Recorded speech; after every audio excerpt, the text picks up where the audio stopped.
Gitu ya. Jadi yang kita harapkan seperti itu. Instrumen sebelum diturunkan ke lapangan itu diuji dulu ya.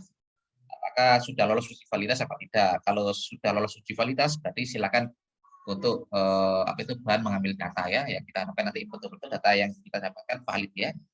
Yang reliable itu artinya instrumen kita ini kalau sudah lolos uji reliabilitas, artinya kalau kita gunakan instrumen ini, kita gunakan untuk mengambil data di kelompok lain yang bukan responden kita, tapi karakteristiknya sama ya.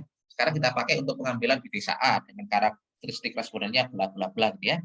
Lalu kita pakai instrumen ini untuk mengambil di desa yang lain dengan responden karakter yang sama dengan yang tadi. Nah itu hasilnya kalau dikatakan reliable itu hampir-hampir mirip ya, tidak akan jauh beda. Atau instrumen itu kalau kita gunakan mengambil data di desa A ya, kemudian instrumen ini dipakai oleh orang lain dan juga sama mengambil sampel, mengambil responden di desa A tadi juga sama ya, karakteristiknya sama tapi penelitinya yang berbeda. Nah itu hasilnya harus nggak boleh jauh beda ya. Sama juga bisa, atau kalau berbeda nggak boleh jauh beda, itu bisa dikatakan reliable ya. Sama halnya kalau kita punya meteran ya untuk mengukur meja. Nah, meteran ini kalau kita pakai meja ini misalkan panjangnya 70 cm. Kalau meteran ini dipakai untuk mengukur meja yang sama, tapi yang mengukur adalah si A, si B, si C, dan yang lainnya, itu sama-sama 70 cm, ya berarti apa itu meteran ini katakan reliable ya, bisa dipakai oleh berbagai macam orang untuk digunakan mengukur sesuatu ya. Seperti itu. Itu uji validitas dan reliabilitas. Tapi yang perlu dicatat nanti ya untuk uji validitas dan reliabilitas, pengujiannya ini adalah kita berikan kepada orang atau responden yang bukan merupakan responden inti. Misalkan kita punya 100 orang gitu ya, populasinya 100. Waktu dihitung menggunakan besar sampel itu kita dapatkan 30. Nah, dari 100 kita cukup ambil 30. Dari 30 ini yang akan kita teliti nanti ya untuk penelitian utama. Tapi sebelum kita terjun ke 30 tadi, kita kan harus uji validitas reliabilitas instrumen dulu. Nah, ujinya jangan ke 30 tadi, nggak boleh. Karena 30 itu sudah jadi sasaran kita. Jadi waktu menguji validitas dan reliabilitasnya kita bisa ke sisanya. Sisanya kan masih ada 70 orang gitu ya. Nah, kita mencari ke situ. Dan cari orang dari 70 tadi yang karakternya sama dengan 30 yang akan menjadi sasaran kita ya. Karakternya harus sama. Dan tidak boleh ke 30 tadi. Harus yang sisanya tadi ya, sebanyak 70 tadi, itu yang kita jadikan calon untuk mengukur validitas dan reliabilitasnya ya. Oke, kita coba cari. Saya dataku mana ya? Kan ini. Muncul di layarnya teman-teman? Ini muncul Bapak. Iya, Pak. Oke, langsung saja ya. Misalkan saya punya berapa ini? Ada 5 pertanyaan ya. Ada 5 pertanyaan. Nah, kita coba nanti pertanyaan ini kira-kira valid dan reliable atau tidak ya. Nah, kita coba tanya ke responden misalkan ya. Nah, silakan teman-teman kalau mau membantu menjawab juga nggak apa-apa ya. Oke, pertanyaan pertama, apakah Anda sering terpaksa lembur? Jawabanmu apa kira-kira? Kadang-kadang. Kadang-kadang. Yang lainnya? Oke, Pak, kadang-kadang. Ada, Kadang-kadang. oh, kadang-kadang semuanya. Ada yang punya pilihan jawaban lain?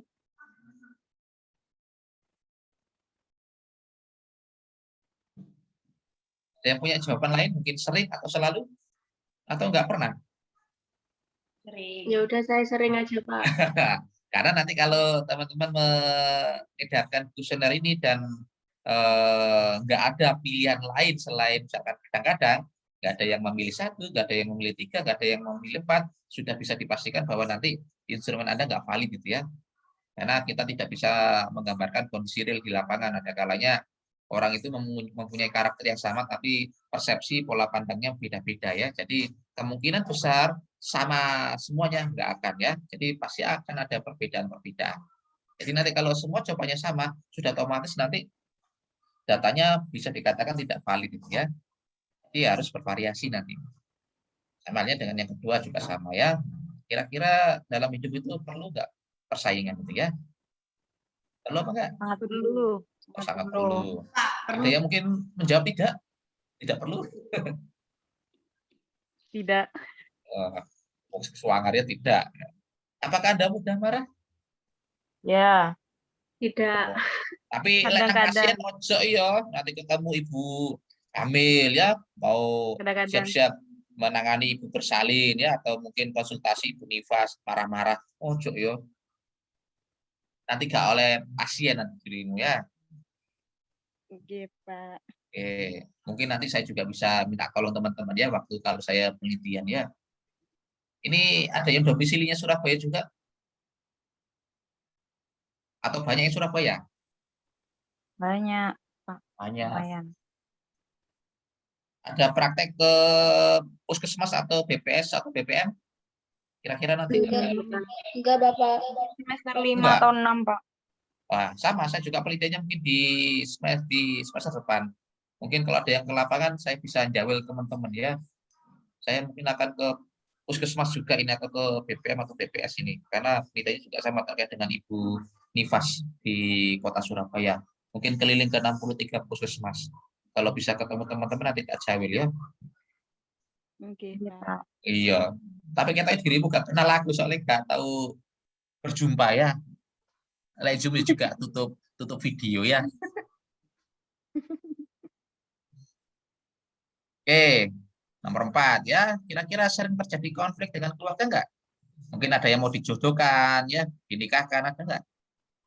Jarang. Jarang. Atau sekarang tanggal tua nggak dapat kiriman gitu, ada enggak? Enggak, mungkin ada. Oh, kayaknya terlalu dijujur-jujurkan ya. Kira-kira ada nggak konflik dengan teman sekelas? Ada. Oh, jujur nih. Dengan siapa? Nggak mau jawab ya. Oke, kira-kira kita sudah mendapatkan data dari 15 responden ya. Ini respondennya 1 sampai 15. Ini tadi pertanyaannya B1 sampai B5. Ini kita jawab dengan angka ya, sesuai dengan yang dipilihnya. Tadi pilihannya seperti ini ya. Kalau nomor 5 pilihan 1 jawabannya tidak, kalau 2 itu jarang. Yang kita entry adalah angka-angkanya ya, seperti yang ada di pertanyaan. Atau nanti kalau teman-teman punya pertanyaan tentang tingkat kepuasan ya, puas apa tidak dengan pelayanan bidan di puskesmas ya, sangat tidak puas, cukup puas, kemudian sangat puas misalkan ya. Nah, itu yang kita entry nanti angka-angkanya ya. Oke, sekarang kita coba data ini. Kira-kira data ini itu valid dan reliable atau tidak ya. Nah, oke, sekarang kita coba untuk ngentry. Tapi like ngentry kesuwen ya, saya coba lihat di data saya. Oh, no, pora. Takutnya kehilangan saya. Ada validitas tugas. Nah, ini ya. Takutnya coba ini kita bikin var ya.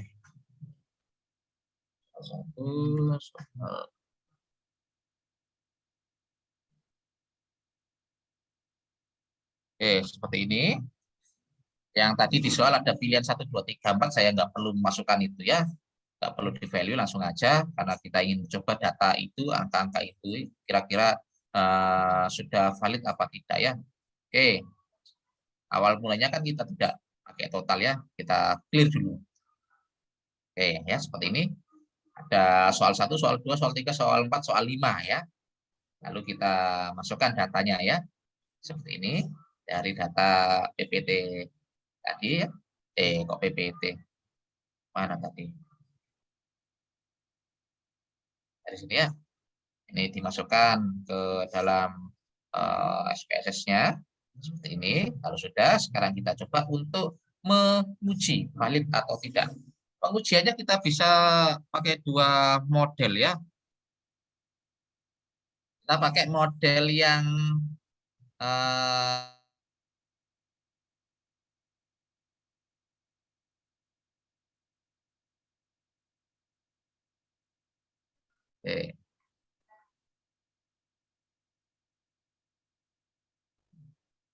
yang ini ya. Internet saya tidak stabil.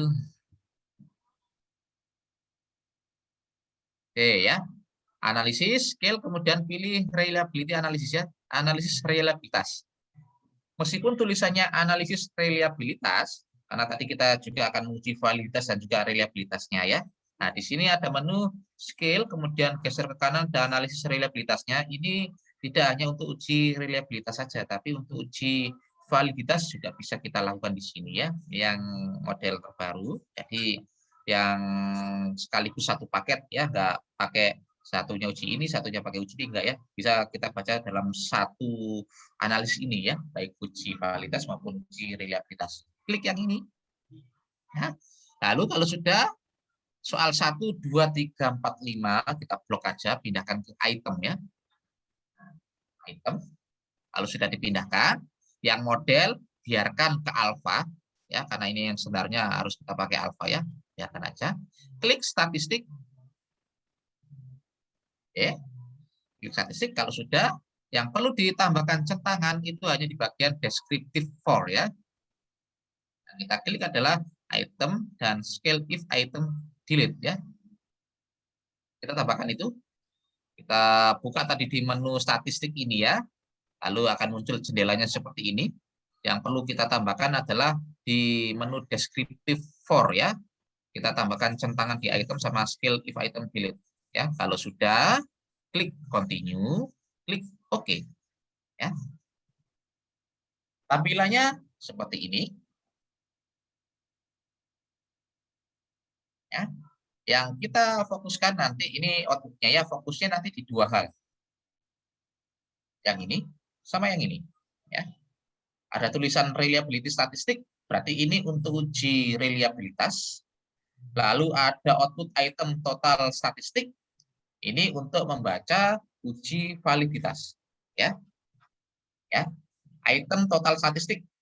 Tadi di awal kan saya sempat muncul ada tulisan total itu ya. Nah, tadi saya hapus karena model terbaru kita nggak perlu membuat variabel namanya total ya. Kita nggak perlu menghitung total manual ya. Karena di uji ini dia sudah langsung bisa mengkorelasikan ya dengan total. Jadi tidak perlu kita bikin menu tambahan variabel total ya, nggak usah dihitung-hitung lagi. Jadi kalau yang seperti tadi, yang ini kita nggak perlu menambahkan total di sini, total lalu di sini di jumlahnya dari 4 tambah 1 tambah 1 dijumlah semuanya ketemu di sini, nggak perlu ya. Jadi nggak perlu kita total atau total di sini total. Kemudian 4 tambah 3 tambah 4 tambah 4 nggak usah ya. Jadi nggak usah melakukan total mentotal ya. Langsung aja kita analisis nanti dia akan mengkorelasikan sendiri ya secara sistem di SPSS. Oke, sekarang kita baca yang validitas terlebih dahulu ya. Meskipun output yang pertama muncul adalah reliabilitas, tapi ini dibaca terakhir. Yang kita baca pertama adalah ini ya. Oke, yang kita fokuskan adalah corrected item dengan total. Karena kita kalau uji validitas itu akan kita korelasikan ya, kita korelasikan jawaban per item soal, tiap soal ya. Tadi kan ada 5 soal, soal pertama, soal kedua, soal ketiga, soal keempat, soal kelima. Yang namanya uji validitas itu akan kita korelasikan antara jawaban di soal pertama dengan totalnya. Ya. Kalau kita lihat di sini, berarti kita akan mengkorelasikan jawaban di kolom P1 ini ya. P1 pertanyaan pertama, kita korelasikan dengan total ya. Kalau kita punya total di sini, kalau kita punya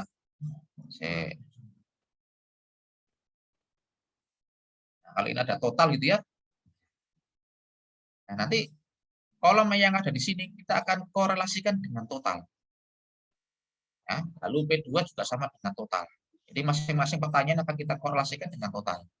Maka yang tadi kan kita tidak perlu melakukan total ya, biarkan saja sama SPSS akan diolah sendiri ya. Nah, kita baca ini ada corrected item dengan total ya. Jadi kita mengkorelasikan item-item pertanyaan masing-masing soal dengan totalnya. Ya, yang kita baca ini. Soal 1 nilainya 0,963, soal kedua 0,328 dan seterusnya ya. Ini nilainya.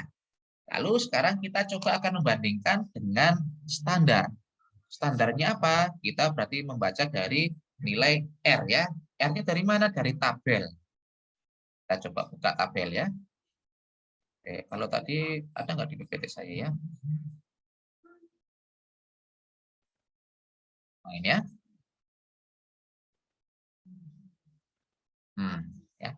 Untuk membaca validitas ya, ini ada nanti R hitung dengan R tabel atau nanti nilai signifikansinya kita bandingkan dengan R tabel. Pokoknya semuanya kita bandingkan dengan R tabel ya. Sekarang kita lihat R tabelnya.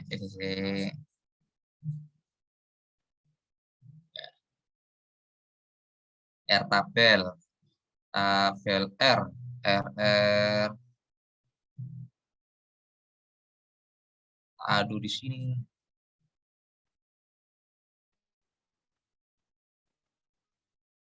LR, PDF apa sih? Oke, terbaca juga di layar teman-teman tabel R saya.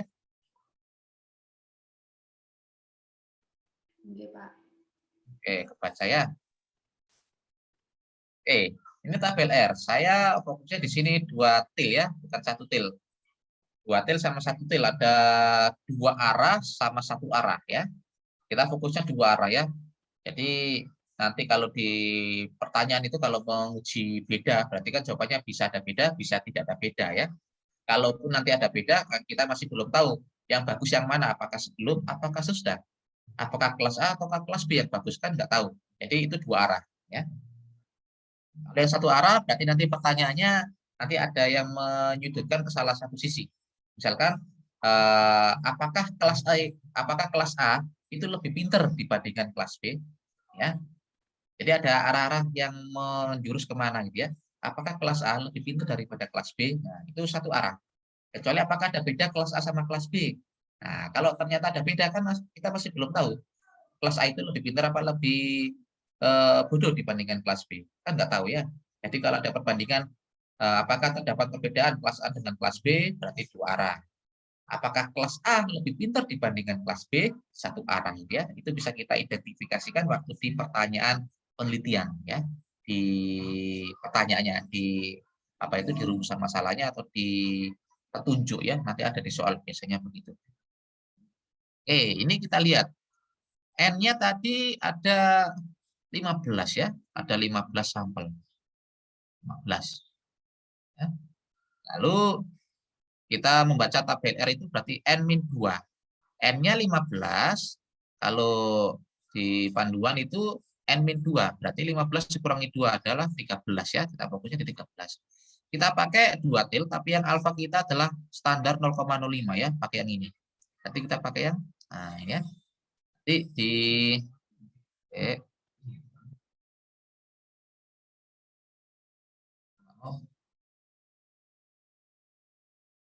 mau nyala ternyata biasa ya.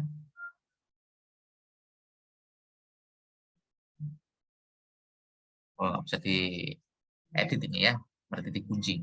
Nanti baca yang 13 ini karena N-2 lalu alfanya 0,05 ya. Kita tarik ketemunya di sini. Berarti nilai tabelnya ya, nilai R tabel untuk N15 nah itu adalah 0,553. Bisa ngikutin di sini? PR-nya ya. N-nya 15 tapi dikurangi 2 ya untuk baca tabel R. Berarti 13 ya. Nah, N-2. Untuk yang ini pilih kolom tutil, 2 sisi. Lalu alfanya ini alfa ya. Ada 0,1, 0,05, kita pakai yang standar aja 0,05. Lalu kita tarik, ketemunya di mana gitu ya? Oh, nggak bisa ditarik. Oke, ketemunya di sini berarti ya, 0,553. Oke, 0,553. Sekarang kita cek di outputnya SPSS. Ya, 0,553 ingat ya. Oke, soal 1, 0,963 lebih besar apa lebih kecil? Lebih besar. Oke, berarti kalau kita lihat langsung ya, soal nomor 1, soal nomor 3, nomor 4, dan nomor 5 semuanya lebih besar dari R tabel 0,553. Karena 1, 3, 4, 5 lebih besar, maka soal 1, soal 3, soal 4, dan soal 5 dia dikatakan valid ya. Yang namanya valid itu untuk nilai dari corrected item total ini kalau dia lebih besar dibandingkan R tabel, maka item soal itu adalah valid ya. Nah, valid berarti bisa digunakan untuk pengambilan data koresponden. Sementara soal nomor 2 itu 0,328, lebih kecil dari alfa. Berarti untuk soal nomor 2 dia tidak valid. Berarti dari 5 soal kita tinggal menyisakan 4 soal saja. Nomor 2 tidak valid. Kira-kira penanganannya bagaimana kalau yang tidak valid seperti ini? Ya, kita punya dua. Ya, kalau kita cuek ya, berarti kita sekarang hanya punya 4 soal saja. Berarti 4 soal ini yang harus kita bawa ke responden untuk kita tanya-tanya ke responden ya. Hanya soal nomor 1, 3, 4, 5. Apabila soal nomor 2 itu adalah soal yang penting untuk didapatkan informasinya dari responden, artinya itu bisa menjawab tujuan penelitian kita ya, tetapi ternyata soalnya kan nggak valid. Nah, berarti soal nomor 2 ini harus teman-teman revisi, ya harus diedit. Mungkin ada apa itu kalimat pertanyaan atau pernyataannya yang menggiring. Nah, misalkan kayak tadi ternyata pertanyaan pertama tadi ya ternyata waktu saya lempar pertama kali semua jawabannya kadang-kadang gitu ya. Apakah sering kali lembur? Semuanya jawab kadang-kadang. Berarti kan tidak ada variasi di situ ya. Nah, itu contohnya nanti akan menyebabkan salah satunya data itu soal itu ternyata tidak valid gitu ya. Nah, sekarang kita coba untuk modifikasi kalimat pertanyaannya. Kalau ternyata memang tidak penting gitu ya, nomor 2 nggak terlalu penting buat penelitiannya karena bisa terwakili oleh pertanyaan-pertanyaan yang lainnya, silakan nomor 2 ini detail saja ya. Berarti nggak perlu dipakai soal nomor 2. Selesai. Permasalahannya selesai. Tapi kalau ternyata soal nomor 2 ini penting, ya silakan teman-teman soal nomor 2 ini dimodifikasi gitu ya. Dibenahi kira-kira harus seperti apa pertanyaannya. Yang kira-kira nanti bisa menjadi valid ya. Oke, kalau sudah dirombak, direnovasi gitu ya, kayak bangunan awal direnovasi. Kalau sudah dibetulkan pertanyaannya, ya atau mungkin pilihan-pilihan jawabannya, silakan sekarang teman-teman lakukan uji coba lagi, ya. Nah, masalahnya di situ. Kalau itu penting, nomor 2 penting, maka teman-teman harus membenahi kalimatnya ya, atau mungkin pilihan jawabannya. Kalau sudah, maka terpaksa teman-teman harus uji coba lagi item pertanyaan ini ke responden yang lain. Ya, yang lain ini artinya bahwa misalkan tadi ada 100 ya, nomor 1 sampai 30 itu adalah betul-betul menjadi responden utama kita, sehingga tidak boleh diotak-atik. Berarti kan sisanya tinggal absen urutan 31 hingga 100 itu ya. Nah, uji coba kuesioner yang pertama tadi misalkan kita pakai 10 orang saja. Berarti urutan 31 sampai 40 itu kita jadikan responden untuk uji validitas dan reliabilitas pertama kali. Ya. Nah, ternyata hasilnya begini. Kalau ternyata nomor 2 nggak valid dan nggak penting, dibuang, ya selesai. Tapi kalau nomor 2 itu penting dan ternyata nggak boleh dibuang, maka silakan dirombak kalimatnya ya. Kalau sudah selesai dirombak, sekarang uji coba lagi ya. Jangan di nomor 1 sampai nomor 30 dan jangan di nomor 31 sampai 40 karena 31 sampai 40 tadi sudah ya. Sudah untuk uji validitas pertama kali. Kalau mau uji coba ulang, maka di sisanya ada urutan nomor 41 sampai 100 ya, silakan mau dipilih yang mana. Seperti itu ya. Oke. Itu untuk validitas ya. Jadi nanti dilihat yang kolom corrected item dengan total korelasi. Ya, dikatakan valid bila item-item soal ini harus lebih besar dari R tabel. Kalau ada yang nggak valid, perlakuannya bisa 2, dibuang begitu saja atau direnov ya, diperbaiki. Kalau diperbaiki maka tindak lanjutnya adalah harus uji coba ulang ya. Oke, kalau sudah validitasnya beres, kita lanjut ke yang atas, reliabilitas statistik. Yang dikatakan reliable apabila ya Ron Bunch alfanya ini lebih besar dengan dibandingkan R tabel. Tadi sama ya, R tabelnya kita tadi ketemu 0,553 ya, sama. Kita pakai itu untuk membaca dua hal ya, validitas dan reliabilitas. Nah, kita lihat di sini nilainya 0,928. Nah, berarti dia lebih besar dari R tabelnya tadi 0,553. Karena lebih besar, maka kuesioner ini itu reliable ya. Jadi artinya kuesioner dengan 4 pertanyaan ini itu reliable. Nah, nanti nggak tahu lagi kalau soal nomor 2 ini diuji coba lagi, ternyata valid gitu ya, nilainya bisa saja berubah bukan 0,928 ya, mungkin bisa lebih tinggi lagi. Ya, ini dua hal ya untuk pengujian validitas dan reliabilitas. Dari sini ada yang tidak mau ditanyakan?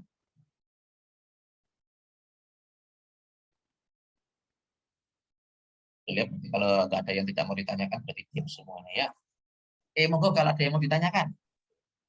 Yang masih belum paham, kenapa?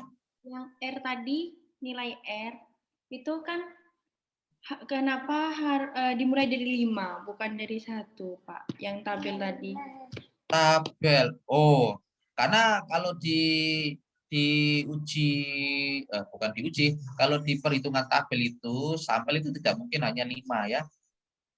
Nggak mungkin hanya 5. Kalau nanti 5, kebanyakan nanti hasilnya tidak terlalu signifikan, artinya tidak terlalu sensitif ya. Kita nggak mungkin penelitian itu datanya adalah apa itu di bawah 5. Nah, mungkin nanti teman-teman penelitiannya cuma 5 responden itu ya, pasti kan banyak. Nah, ini dibatasi 5. Nanti kalau datanya di bawah 5, biasanya nggak disarankan untuk diteliti dengan menggunakan kuantitatif, tapi menggunakan kualitatif. Ya, kualitatif. Kita tidak menggunakan responden, tapi menggunakan partisipan istilahnya ya, narasumber atau partisipan yang nanti informasinya kita gali sedalam-dalamnya. Nah, ini ada 5. Ini bisa untuk menampung mereka yang penelitiannya kuanti, tapi yang golongannya itu perlakuan ya. Kayak di teman-teman analis ya, atau di apa itu di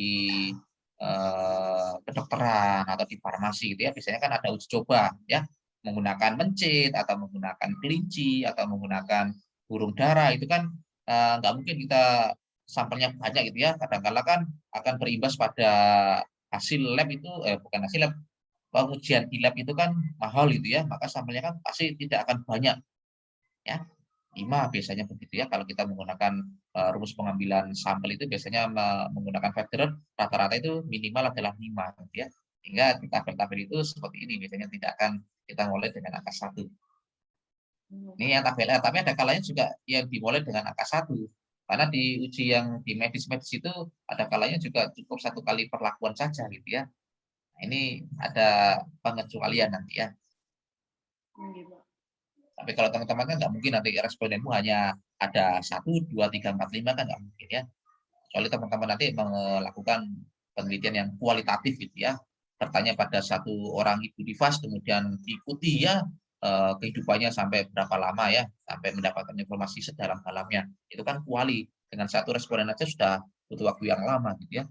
Kalau di kuanti kan masa cuma 1, nyebarkan kuesioner ke 1 orang kok. Lah, lucu nanti ya. Sih banyak. Oke, ada lagi yang mau ditanyakan? Itu Pak. Sudah, kenapa?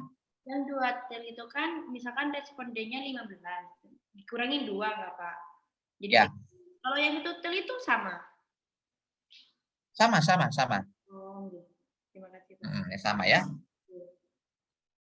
Kuantil, tutil sama aja nanti ya. Ini pembacaannya kalau di tabel R itu N-2 gitu ya. Jadi respondennya total semuanya tinggal dikurangi 2. Nah, nanti kecuali waktu yang bukan bukan pretest proses, ini kan tadi contohnya yang biasa ya. Nanti kalau kita punya yang kelompok ada kelas A sama kelas B ya, total semuanya. Kelas A misalkan ada 7, kelas B ada 5, ya berarti 12 itu ya. Nah, kalau yang sebelum sesudah kan ada 10 orang, 10 orang. 10 orang diikutkan sebelum pelatihan sama diuji lagi setelah pelatihan. Berarti kan tetap ada 10. Ya. Nah, kalau yang beda kelompok, nah beda ceritanya. Kelas A ada 7 orang yang akan diikutsertakan, kelas B ada 5 orang. Nah, itu nanti kan berarti ada 12. Jadi nanti kita lihat N-nya itu berapa, lalu kita kurangi dengan 2 ya untuk pembacaan di tabel R-nya ini. Ada lagi?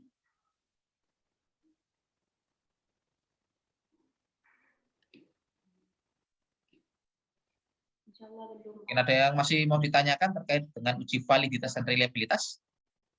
Atau sudah?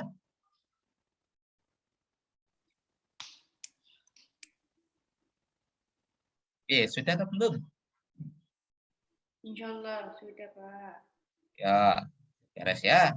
Nanti bisa diulang melalui recordnya nanti ya. Jadi pelajari lagi caranya seperti apa dan mana yang dibaca serta menginterpretasikannya bagaimana ya.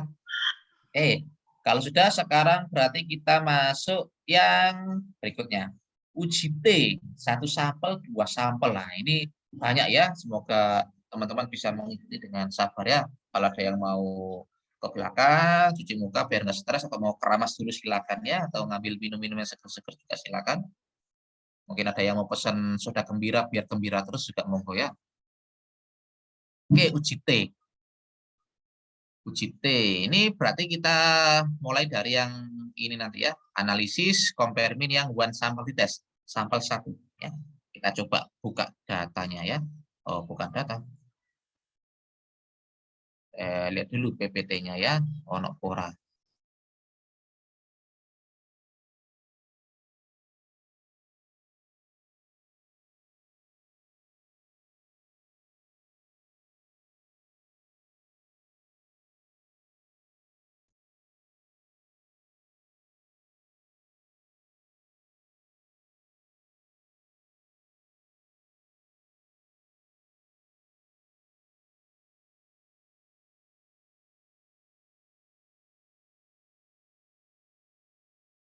Oh, ini nanti.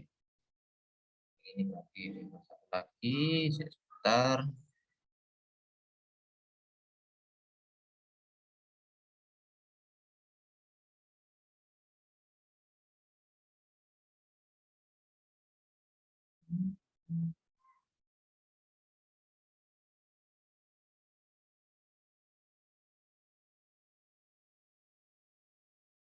Nggak ada kayaknya. Ini. Oke, kita coba yang ini. Kayaknya PPT-nya ini kehilangan jejak saya ya. Oke, untuk satu sampel.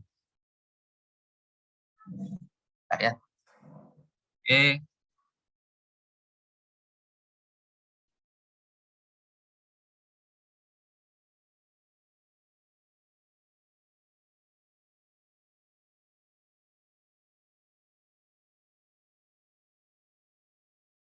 Oke, untuk satu sampel. Berarti kita hanya punya satu sampel saja di sini ya. Nah, terus perbandingannya bagaimana? Kalau untuk pengujian satu sampel ya perbandingannya berarti kita menggunakan standar ya. Teman-teman tahu maksudnya yang sebelah itu karpet?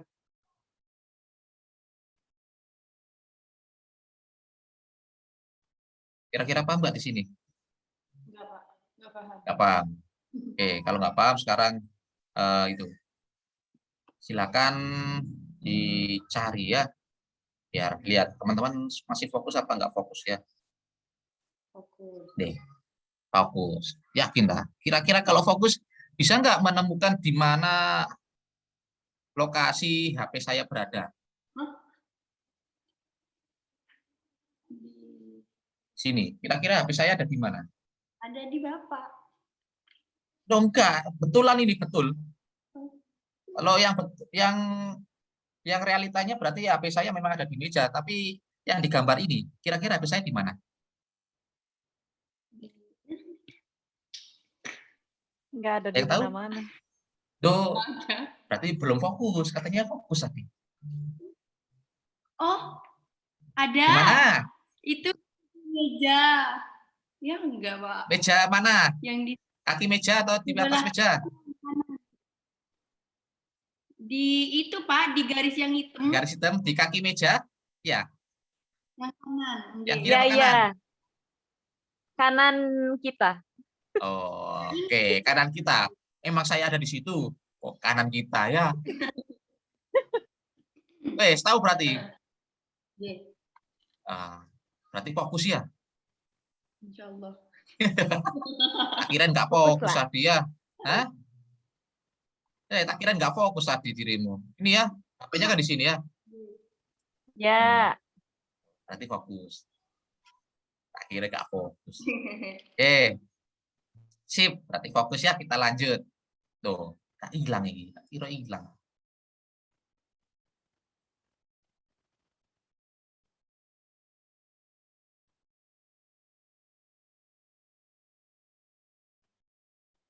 Sekarang kita coba sini. Untuk satu sampel. Ya. Ada produsen tabung gas menyatakan bahwa berat tabung gasnya itu 15 kilo. Ya. Tabung gasnya 15 kilo. Untuk mengetahui kebenarannya, maka kita lakukan sampling ke toko-toko, lalu kita ambil datanya. Ini kebetulan kita punya data sebanyak 20 sampel ya tabung LPG yang 15 kilo. Kita ambil ke 20 toko ya yang ada di dekat-dekat rumah lah ya, di dekat-dekat rumah. Kita ambil, lalu kita hitung ya, kita timbang. berat tabung LPG yang pertama diambil di toko A itu ya, beratnya 14,45 kilo. Yang kedua 14 kilo, sampai yang ke-20 14,85 kilo. Jadi ini datanya ya, sebanyak 20 sampel tabung LPG 15 kilo.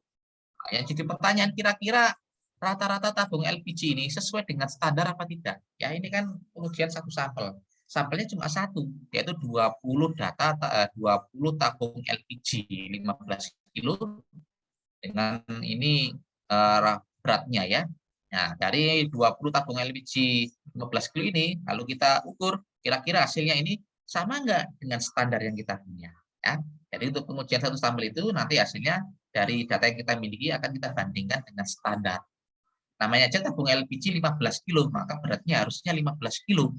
Yang sekarang kita lihat adalah kira-kira sampel kita sebanyak 20 itu sesuai dengan standar 15 kilo atau tidak. Apakah sama, ataukah malah lebih dari 15 kilo, atau malah di bawahnya 15 kilo. Kira-kira kalau dipandang secara kasat mata ya, teman-teman lihat di situ, itu kira-kira akan sama dengan 15 kilo atau lebih besar atau lebih kecil? Akan sama. Sama. Enggak tahu. Sama? Insya Allah. Atau ada yang lebih? Insya Allah ya. Kalau insya Allah itu berat ya, jawabannya berarti insya Allah itu 99,99999%. Tinggal 0,0001 ya yang membuat error gitu ya. Oke, bisa ya. Kira-kira nanti dirimu menikah apa tidak? Insya Allah. Berarti emang mau menikah ya, tapi nggak tahu lagi kalau 0,001-nya itu ditikung ya. Oke, kita cek sekarang datanya. Oke, saya masih cari-cari dulu datanya di mana ini ya. Ini gila uang kuliah ya, disuruh ngajar jadi bingung nggak nyiapkan apa-apa. Jadi kita ini sama-sama mahasiswa ya. Ya karena kemarin saya juga baru selesai ujian pra proposal. Mana ini? Sampel tes. Ya ini datanya ya. Ada 20 data ini ya. 20 sampel tabung LPG. Kita sekarang cek. Kira-kira datanya ini sama nggak dengan standar ya. Jadi pertanyaan itu kira-kira seperti ini untuk hipotesisnya ya. Berarti hipotesisnya. Bisa saja nanti hipotesisnya adalah sampel tabung LPG ini kalau dikatakan H0 berarti tidak ada beda. Ya, H0 berarti tidak ada beda. Tidak ada beda sampel tabung LPG 15 kilo ya 20 ini tidak ada beda. Artinya sama ya. Kalau nggak ada beda kan artinya sama. Berarti tidak terdapat perbedaan sampel tabung LPG berat sampel tabung LPG 15 kilo dengan standar ya. Jadi nggak ada beda beratnya dari 20 sampel ini dengan standar. Kalau H1-nya berarti ada perbedaan ya antara berat tabung LPG dari 20 sampel ini dengan standar. Seperti itu. Oke. Pengujiannya seperti ini ya. Karena ini datanya adalah angka, berarti kan metrik atau numerik. Arahnya nanti bisa dua. Bisa ke arah parametrik, bisa ke arah non-parametrik. Non atau par, nanti kita uji dulu datanya itu normal atau tidak ya. Jadi semua yang datanya berupa angka kita uji dulu normal atau tidak. Nah, nanti kalau dirimu mau menikah, dirimu pasti dites dulu ya. Dirimu kira-kira sekarang posisinya normal apa tidak? Tak gelem aku ya. Gimana Pak? Sekarang dirimu ini normal apa tidak? Normal Pak. Oh normal, Normal. iya. Soalnya melu kuliah ya. Nggak melu kuliah berarti nggak normal lah dia. Tapi yakin normal. Nah, kalau normal mestinya tapi jam 9.40 sudah banyak yang masuk ya, tapi kok baru sedikit. Nah, perlu dicurigai kenormalannya ya. Itu jaringan yang tidak normal Pak. Oh iya wes. Pinter aku lek jawaban ngeles-ngeles ini ya. Sakarmu. Analisis. Kita coba normal apa enggaknya ya. Semoga normal seperti dirimu ya. Kalau nanti ternyata nggak normal berarti ya mirip-mirip titik ya. Dependent list, plot. Kita centang aja normality ya. Bikin sisok ya. Continue. Oke. Mana? Ini ya. Oh, ternyata di sini kan ini kalau kita lihat Kolmogorov Sapiro berarti kita baca yang Sapiro ya kurang dari 50. Berat tabung LPG yang sampel 20 tadi ya itu 0,005. Berarti dia lebih kecil ya dari alfa. Lebih kecil dari alfa berarti datanya tidak normal. Ya. Karena tidak normal, maka kita bisa mengarahkan ke non parametrik. Ya, tapi sebelum mengarahkan langsung aja ya. Karena tidak normal, berarti kan ke non parametrik. Coba sekarang kita alihkan ke langsung non parametrik saja ya, biar tahu. Klik analisis non parametrik test, pilih yang one sample KS ya. Oke, gitu ya. Karena ini datanya tadi diuji ini berupa angka dan diuji normalitas ternyata tidak normal, maka kita tidak bisa lanjut ke parametrik, harus ke non. Ya, nah kita coba alurnya dengan betul ya. Ini klik norma analisis non parametric test, kemudian arahkan ke legacy dialog, lalu kita pilih one sample KS ya. Klik ini, masukkan berat ke test variable list, centangan di normal sudah tentu karena ini menguji normalitas. Kita intip optionnya. Kalau mau menambah deskriptif, bisa lihat nilai minimal, nilai maksimal, nilai min, median, modus, silakan ya. Kalau nggak mau ya sudah abaikan saja, continue. Klik OK. Ini hasilnya. Ya, baca asimpton signifikan, yang lainnya kan nggak ada tulisan sik gitu ya, yang adanya di bawah ini signifikan. Nah, kutil nilainya adalah 0,00 setunggal ya, 0,001. Nah, dia nilainya kalau kita punya alfanya kan standar aja 0,05 ya, kita bandingkan berarti nilai signifikan ini dia lebih kecil dari alfa 0,05.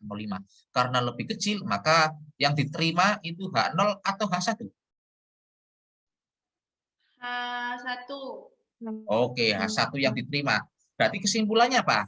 Ada beda atau tidak ada beda? Ada beda, Pak. Ada beda. Oke, berarti ada beda ya berat tabung LPG antara sampel yang kita punya 20 tadi dengan standar. Kira-kira kalau ada beda, kira-kira lebih besar, lebih berat atau malah lebih ringan?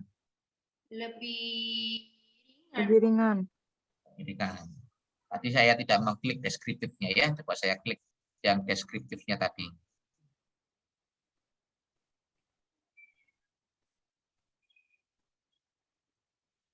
Nah, ini ya. 20 tabung LPG, rata-ratanya adalah 14,9. 14,9. Padahal beratnya adalah harus 15 kilo.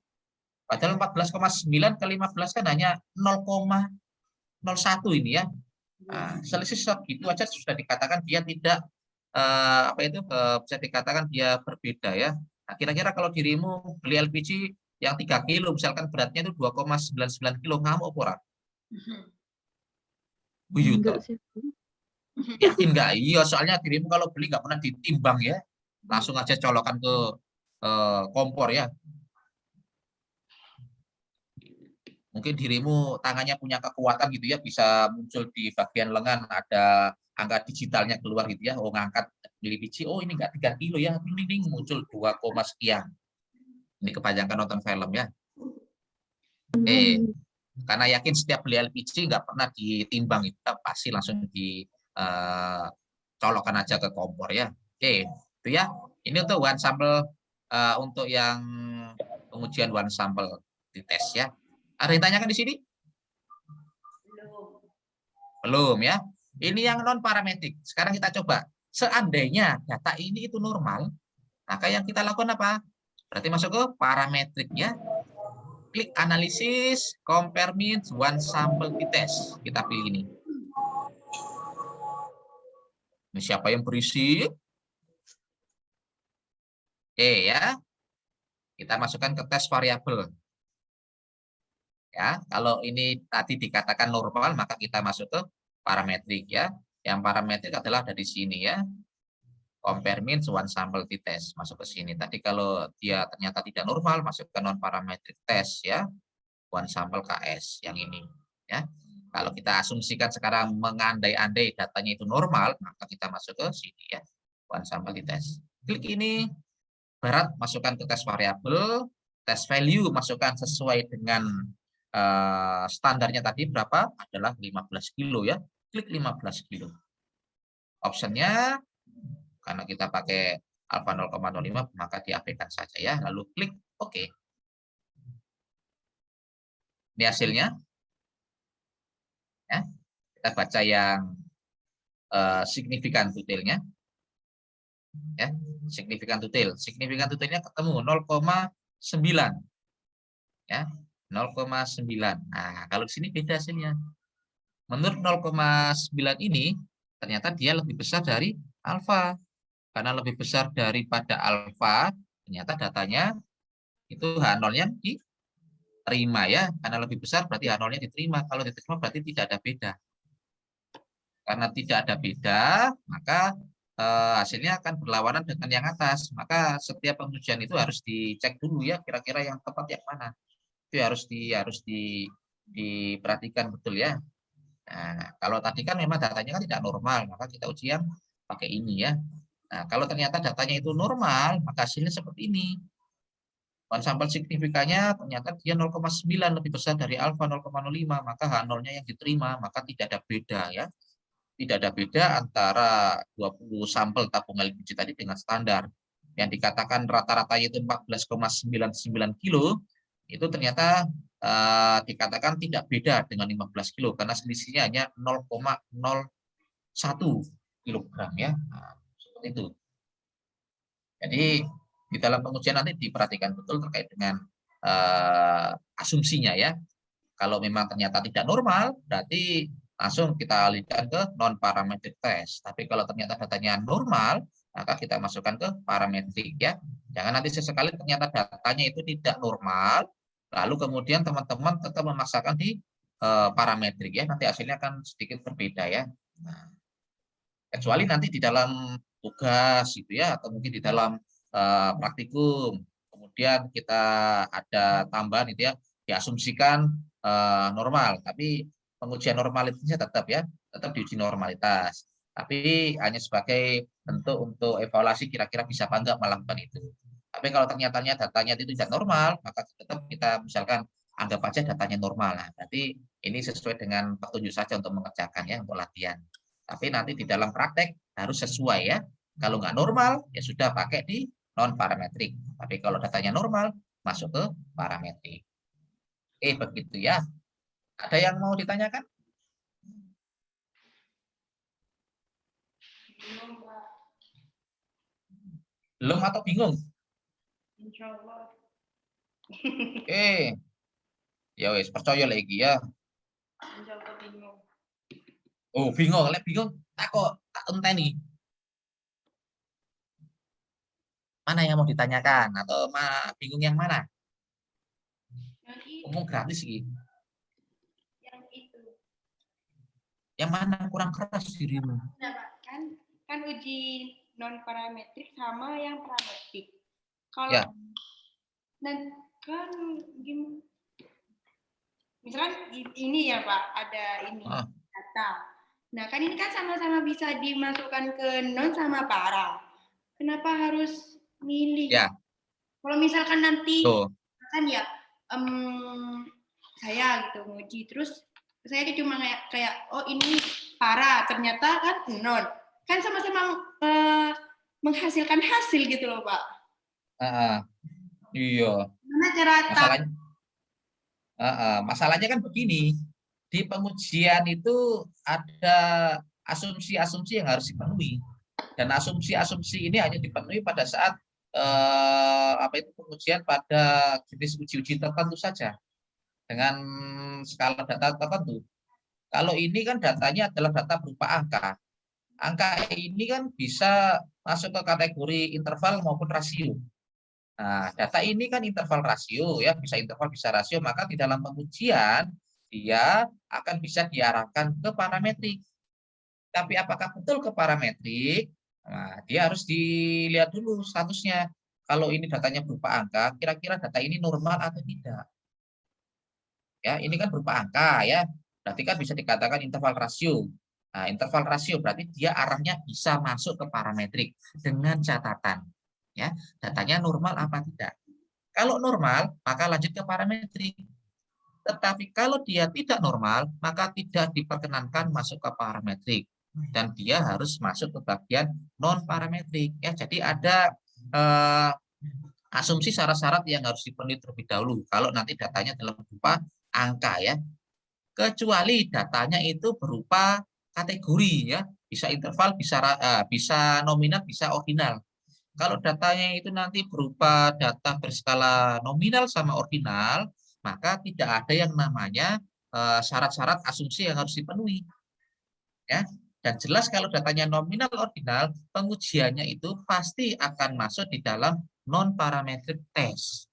Ya, jadi melihatnya di data. Jadi enggak yang tadi menggunakan uji ini bisa tuh muncul hasilnya, menggunakan uji ini bisa tuh muncul hasilnya. Bukan itu dulu yang kita cek, tapi dilihat dari datanya dulu. Datanya ini apa? Apakah nominal, apakah ordinal? Apakah interval, apakah rasio ya? Kalau ternyata datanya adalah kategori nominal apa ordinal, ya langsung berarti sasarannya adalah di bagian non parametrik saja. Ya, tapi kalau datanya ini adalah interval rasio, sasarannya itu bisa dua nanti. Tapi yang pilihan pertama itu adalah masuk ke parametrik. Ya, data angka, metrik itu yang interval maupun rasio itu sasarannya utamanya adalah ke parametrik. Tapi sebelum masuk ke parametrik harus memenuhi dulu ya, harus memenuhi dulu yang namanya syarat atau asumsinya. Ya, kalau syaratnya terpenuhi silakan masuk ke parametrik karena memang harusnya masuk ke situ. Tapi kalau ternyata asumsinya tidak terpenuhi, maka terpaksa dia tidak boleh lanjut ke parametrik, harus masuk ke dalam golongan non parametrik ya. Contohnya satu tadi, normalitas. Yang itu memang digunakan semuanya untuk data yang berskala interval rasio normalitas ya. Nah, untuk asumsi yang lainnya banyak. Apa itu ya nanti tergantung dari uji-uji yang apa itu yang akan kita lakukan karena tidak semua uji memiliki asumsi yang sama. Ya, contohnya homogenitas itu ya, nanti akan ada uji yang membutuhkan itu, ada yang hanya sebatas untuk cara membaca saja ya, gitu. Nanti bedanya di situ ya. Jadi tidak melulu pakai ini bisa muncul hasilnya, pakai ini bisa muncul hasilnya. Kenapa? Apa itu nggak milih salah satu aja ya? Bukan milih salah satu aja, tapi harus ditentukan dulu sesuai nggak dengan prosedurnya ya, karena ada prosedur-prosedur yang harus kita tetapkan terlebih dahulu. Mudeng apa saya bingung? Insyaallah sudah, tak bingung. Bingung saya ada oskadon sama spread. Gelem tak? Gimana, Pak?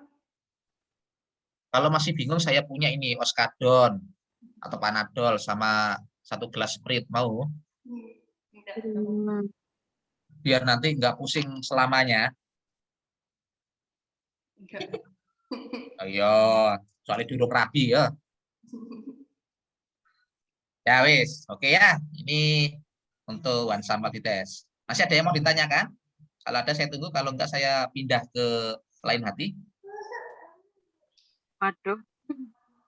Tuh, waduh sih. Artinya pindah nggak ke one sample tes lagi, tapi pindah ke yang dites.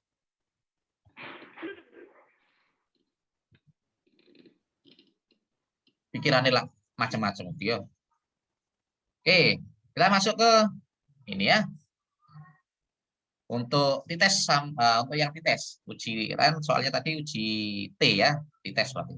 Kita fokus pada yang di sini, compare 2 sampel ya, mengkomparasi 2 sampel. 2 sampel ini nanti ada 2 ya. Ada yang datanya berpasangan ya, yang modelnya sebelum sudah itu kan berpasangan dari orang yang sama maksudnya ya. Data berpasangan itu artinya data yang sama dari data yang berasal dari orang yang sama. Sebelum sama sesudah kan dari orang yang sama ya. Si A ini didapatkan data pretest sama post test ya. Data sebelum sama sudah, kayak dirimu nanti juga akan mendapatkan 2 nilai gitu ya. Nilai UTS sama nilai UAS misalkan begitu untuk mata kuliah tertentu ya. Ini nanti ujinya pakai dites yang peer ya, peer sample dites atau dependent dites.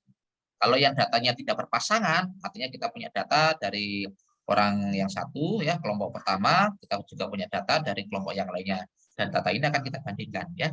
Nah, orang satu, orang dua, kelompok satu, kelompok dua, kelas satu, kelas kedua, ini kan sifatnya berbeda ya, maka tidak berpasangan. Nanti kita menggunakan independent dites. Ya, semua data yang akan kita coba di sini berupa data angka ya, angka, sehingga nanti pilihannya adalah bisa ke parametrik dan bisa ke non parametrik. Tinggal nanti kita uji asumsinya ya seperti apa. Nah, nanti kita coba semuanya ya. Oke, sekarang kita tes yang ini ya. Ini materinya nanti saya kopikan, ini semuanya ada beserta langkah-langkahnya ya, nanti tinggal ya, meskipun nanti rumahnya berbeda, ini punyanya analis ya, nanti tinggal dipakai aja sama dirimu nggak masalah ya, hanya untuk coba latihan-latihan sendiri. Oke, kita punya data ini ada 15 orang ya di tes awal sama tes akhir.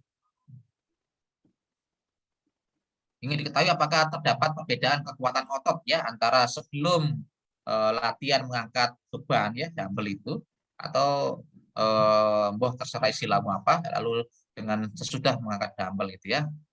Nah, ini kita ingin bandingkan dirimu kalau sebelum mengangkat dumbbell ototmu kuat nggak kira-kira, kemudian setelah dilatih mengangkat dumbbell selama sebulan ya misalkan, kira-kira ototmu menjadi lebih kuat apa enggak ya, kayak ototnya Laila Ali apa Mike Tyson gitu ya.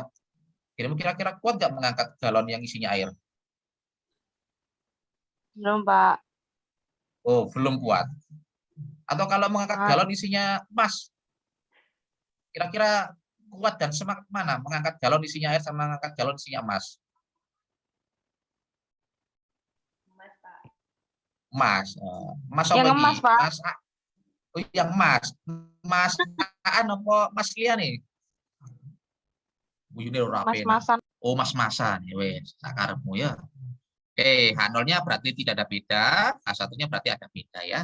Kita cek sekarang datanya. Seperti ini. Lihat datanya, saya punya enggak ya, di data tes awal, tes akhir. Data dependent. Tes awal. Ini. Ya, ini datanya. 15 orang. Tes awal dan tes akhir. Ya. Nah, masukkan datanya seperti tadi ya, cara mengentrinya seperti yang sudah dipraktekkan tadi di awal. Kita susunnya adalah seperti itu, sama seperti pretest post-test sebelum sesudah ya. Nah, tes awal, tes akhir ya, bukan seperti itu. Nah, datanya berupa scale ya, berupa angka, karena di sini angka semuanya. Oke, data view. Nah, ini ya, datanya berupa angka. Sekarang kita cek dulu ya, langkah pertama. Langkah pertama yang harus kita lakukan adalah klik menguji normalitas dulu ya, karena ini berupa angka. Angka itu berarti kan bisa dilakukan perhitungan ya, ditambah, dibagi, dikali, diakar, macam-macam ya. Nah, ini karena bisa dihitung berbagai macam perhitungan matematika itu ya, maka kita perlu mengecek dulu tanya normal apa enggak kira-kira ya. Klik analisis, deskriptif, explore ya. Ini kan semuanya tadi sudah ya, kita coba sambil mengulang lagi. Plot, normality, continue, oke ya. Nah, datanya normal ya.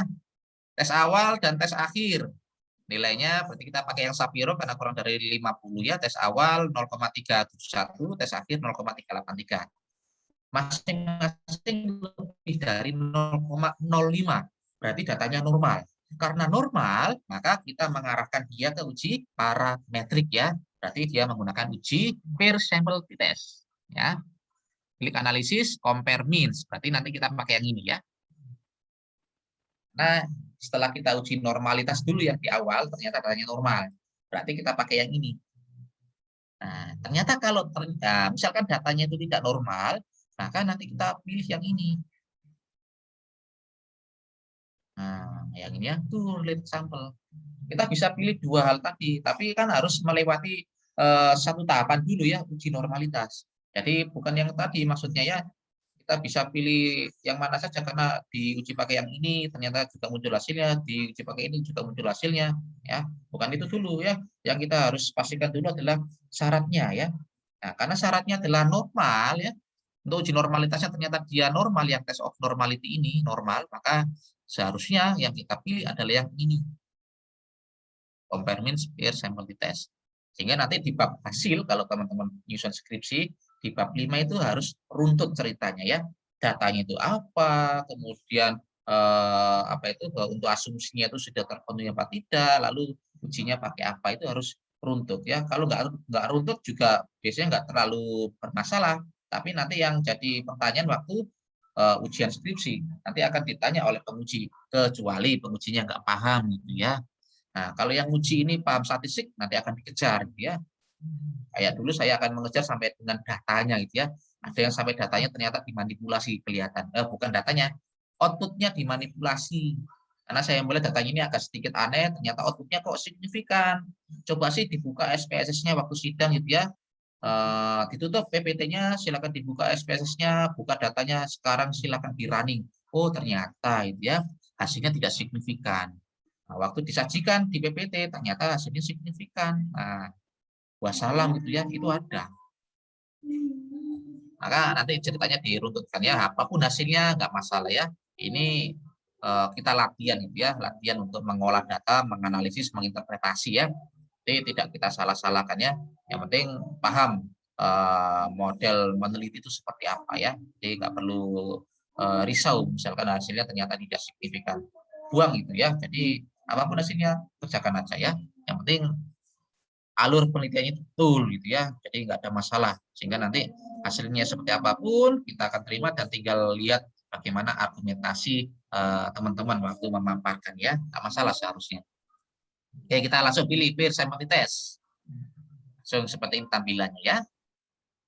Nah, tes awal, tes akhir di blok ini, di blok dua-duanya pindahkan ke kanan, ke peer variable. Klik ini. Ya. Kalau sudah, option mau dilihat, seperti ini tampilannya sama semuanya untuk parameternya akan kita bisa lihat intervalnya berapa ya, confidence interval, tingkat kepercayaan. Berarti menyesuaikan alfanya ya. Oke, klik continue. Lalu klik OK. Hasilnya ini. Ya, ini hasilnya. Yang kita baca fokus ada di sini. Yang ini hanya deskriptifnya ya, ada min. Tes awal itu rata-rata kekuatan ototnya 25,47 dari 15 orang ya, dengan standar deviasinya 2,588. Tes akhir rata-rata kekuatan ototnya 29,87 dari 15 orang ya, dengan standar deviasinya 3,77. Semakin kecil standar deviasi, maka tingkat penyimpangan data, tingkat variasi datanya semakin kecil ya. Semakin besar nilai standar deviasi, maka tingkat penyimpangan, tingkat keragaman data, tingkat variasi datanya semakin besar ya. Oke, fokusnya di sini ya, peer sampling test. Langsung sisi signifikan aja yang dibaca. Signifikan tutil. Nilainya 0,001, lebih kecil dari 0,05. Yang diterima H0 atau 1? Pak. Satu. Satu. Kira-kira kesimpulannya ada beda apa tidak ada beda? Ada beda. Oke. Ada beda. Ada beda ya, berarti terdapat perbedaan yang signifikan. Kalau nanti teman-teman membacanya itu harus ada kata-kata signifikannya, karena teman-teman membaca nilai signifikan ini ya. Berarti jangan hanya terbatas ada beda antara kekuatan sebelum mengangkat dumbbell sama sesudah mengangkat dumbbell, jangan ya. Karena teman-teman menggunakan angka signifikan, maka bisa ditambahkan ya. Terdapat perbedaan yang signifikan atau terdapat perbedaan yang bermakna ya, kekuatan otot antara sebelum mengangkat dumbbell dan sesudah mengangkat dumbbell ya. Tidak ada beda. Kalau ada beda, menjadi pertanyaan berikutnya adalah kira-kira kuat mana sebelum dan sesudah? Kuat mana? Sesudah. Sesudah ya. Sesudah. Baca yang peer sampling test. Tes akhir kan 29, berarti dia lebih kuat ototnya ya dibandingkan sebelum. Oke. Ada yang ditanyakan di sini?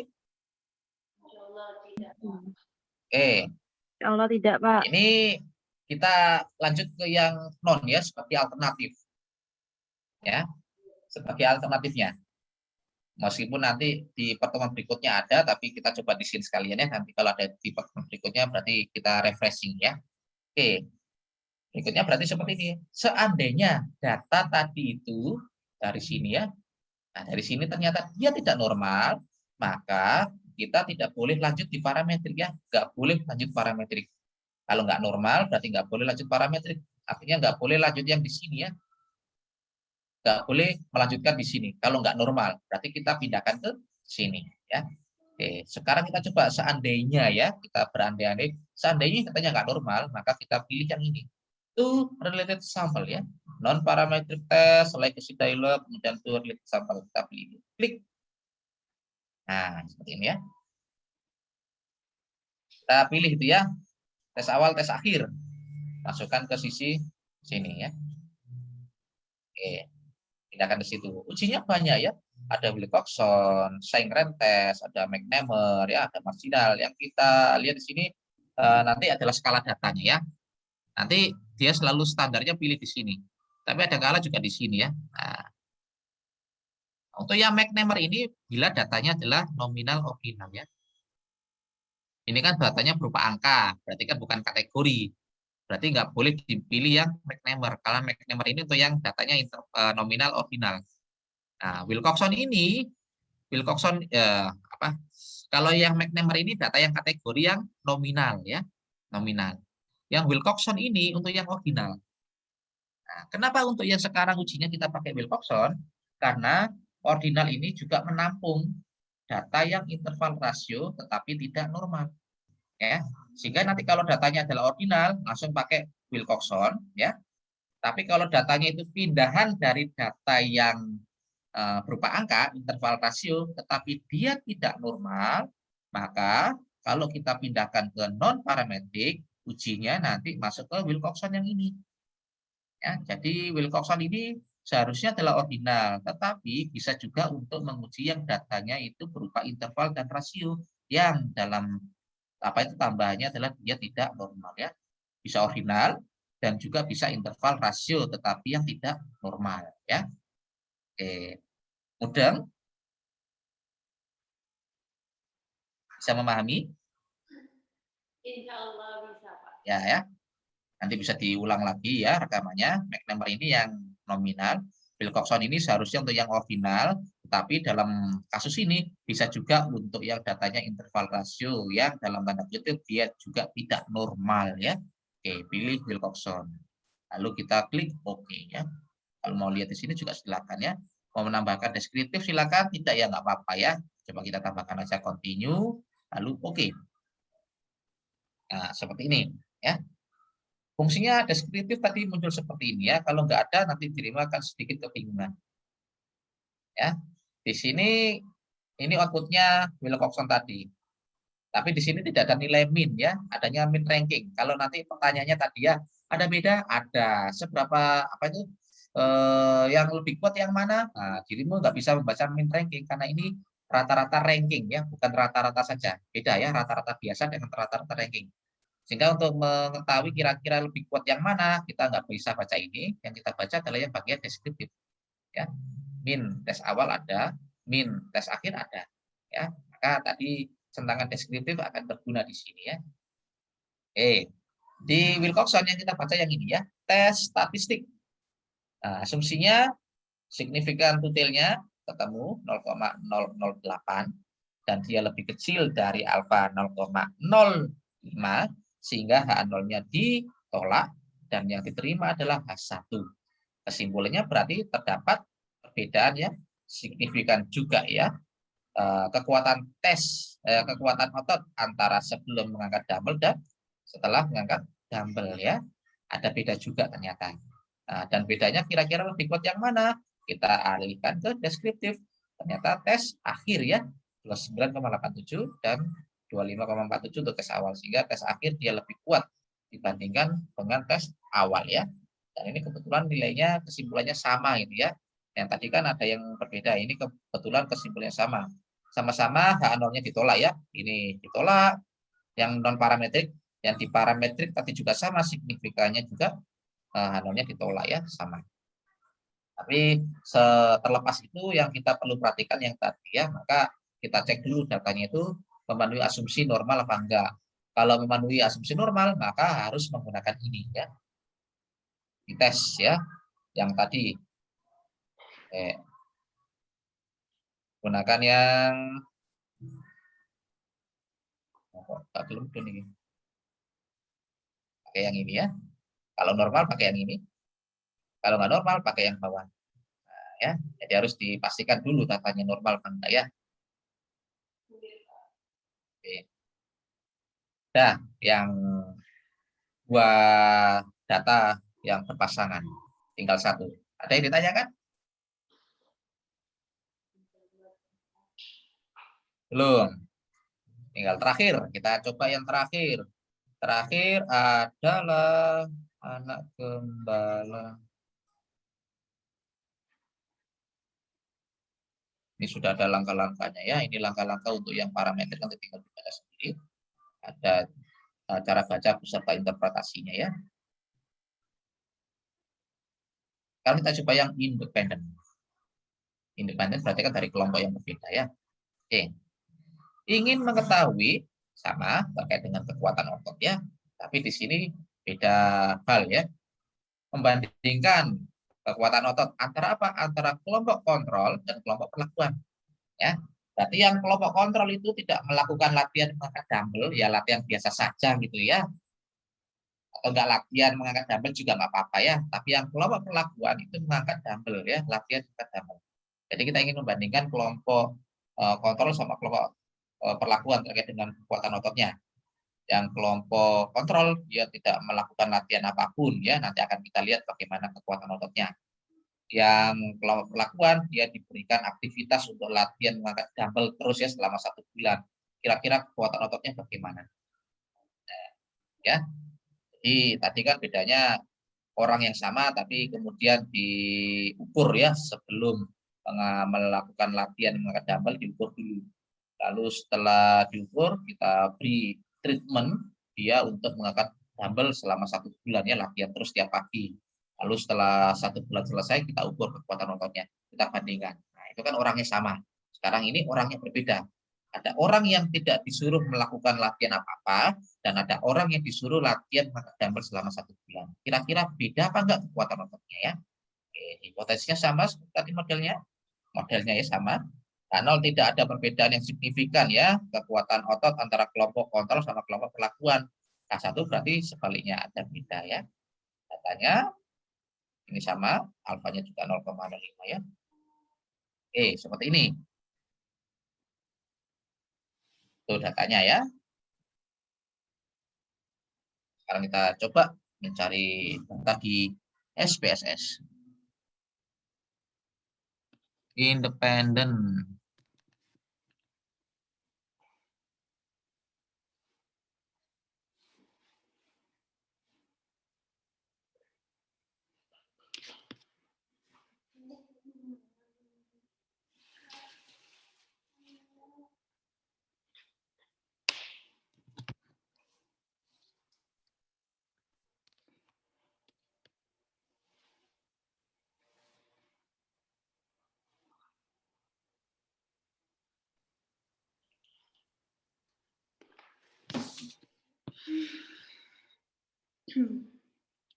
Kok ambekan jeru ngono ambekane. Kayak sudah panas ya. Wah, masuk ke lemari es dulu nggak apa-apa. Data SPSS 1 nggak ada, data SPSS 2. Ini toh.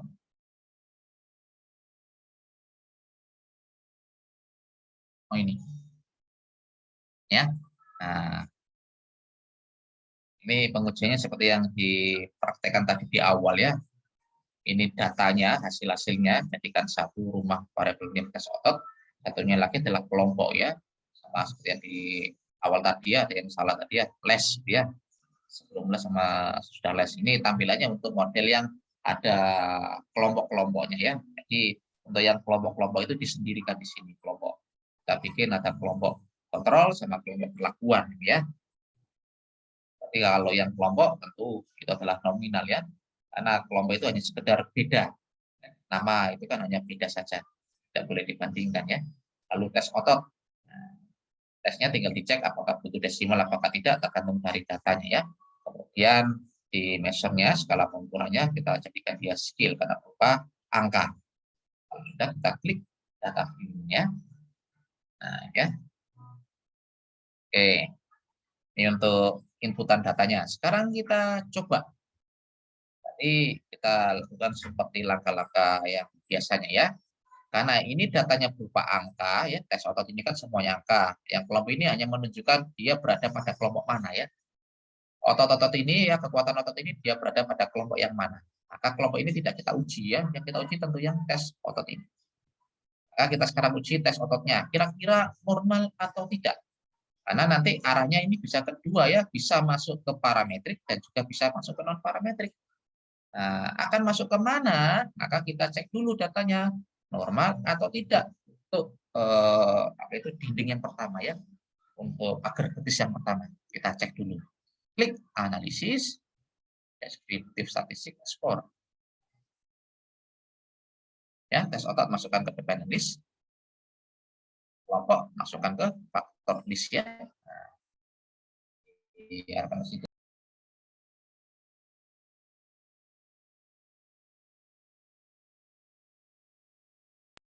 Oke ya. Jangan lupa ya, untuk kelompoknya juga masukkan di sini karena kita juga membutuhkannya tes otot untuk kelompok kontrol itu normal apa tidak, tes otot untuk kelompok perlakuan juga normal apa tidak ya. Maka kelompok tentu akan kita masukkan ke faktor list ya. Kalau nanti kelompok tidak kita masukkan, ya nanti tes otot yang muncul tidak akan dipisahkan ya, tidak akan ada bedanya. Ini kelompok kontrol atau kelompok perlakuan tidak ada bedanya. Yang kita butuhkan harus dibedakan sehingga kelompok masuk ke faktor list ya.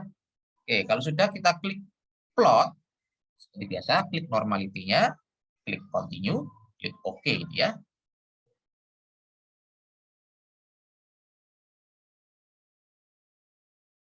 Kalau sudah, ini akan ke bawah itu test of normality ya. Nah, ini yang kita baca adalah yang Shapiro Wilk ya, karena datanya kurang dari 50.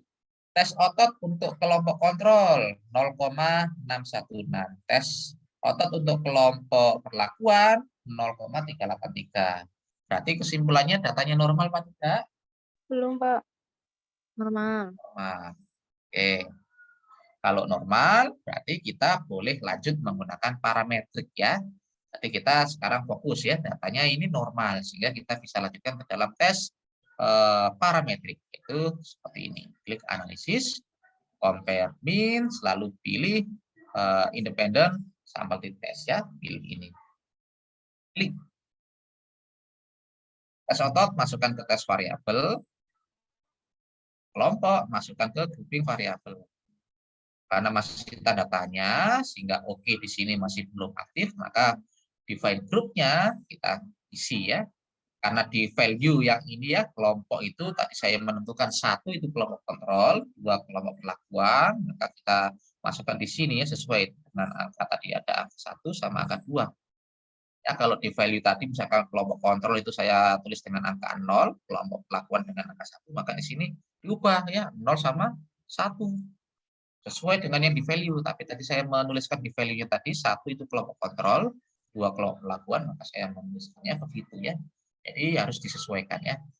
Klik continue, optionnya tetap sama 95% ya. Continue, lalu kita oke saja. Outputnya seperti ini ya. Nah, yang ini deskriptif saja ya. Tes kelompok kontrol ada 15 orang dengan rata kekuatan ototnya ya. Kekuatan ototnya yang tidak mengikuti pelatihan mengangkat dumbbell itu 24,67. Untuk tes otot kelompok perlakuan yang selama 1 bulan di drill untuk ikut pelatihan mengangkat dumbbell, kekuatan ototnya menjadi 29,87 ya. Ini secara deskriptif. Kalau secara deskriptif memang dia ada kelihatan beda ya, 24, 29 kan beda. Tapi apakah secara statistik itu signifikan bedanya? Belum tentu ya, belum tahu juga. Nah, kita lihat di output intinya, independent sample test. Nah, di independent sample test, maka kita lihat di test for equality ya. Yang kita baca nanti di sini. Nah, ya, signifikan detail untuk kolom di test for equality of mean. Yang kita baca nanti yang ini. Tetapi nanti sebelum membaca ini, kita baca dulu yang Levin test. Karena Levin test ini untuk menunjukkan untuk signifikanitas ini yang kita baca yang mana? Apakah baris atas ataukah baris bawah ya? Ini dasarnya atas atau bawah itu berdasarkan Levin test. Kalau dari Levin test itu hasilnya adalah homogen, ya kesimpulan dari Levin test itu homogen, maka untuk t-test for equality of mean yang kita baca adalah signifikan detail baris atas ya. Ya, kalau homogen kita baca baris atas ya signifikannya. Tapi kalau dari Levin test itu ternyata disimpulkan dia adalah heterogen, maka signifikan untuk di tes for equality of mean adalah baris kedua yang kita baca ya. Seperti itu. Sekarang kita baca dulu untuk Levin test. Levin test di sini signifikannya adalah 0,112 ya. Signifikannya Levin test 0,112. Kita bandingkan dengan alfa 0,05. Nah, ternyata signifikan ini dia lebih besar dari alfa. Karena lebih besar dari alfa, maka H0-nya diterima. Karena H0 diterima, maka tidak ada beda ya, atau sama, atau sinonimnya adalah homogen ya. Karena signifikannya lebih besar di alfa, maka dia diinformasikan datanya bervariasi homogen. Karena homogen, maka signifikan kutil pada tes for equality of mean yang dibaca adalah baris atas ya. Nah, baris atas. Ini kebetulan kan nilainya sama ya. Nah, jadi milih salah satu milih yang mana aja kan podo wae kayaknya ya. Kayaknya podo wae, tapi kalau ditanya itu harus jelas dasarnya ya. Oh, saya pilih atas. Kenapa? Karena Levin testnya dari signifikannya dia menunjukkan kesimpulan datanya bervariasi mungkin sehingga saya baca yang atas. Nah, itu pinter.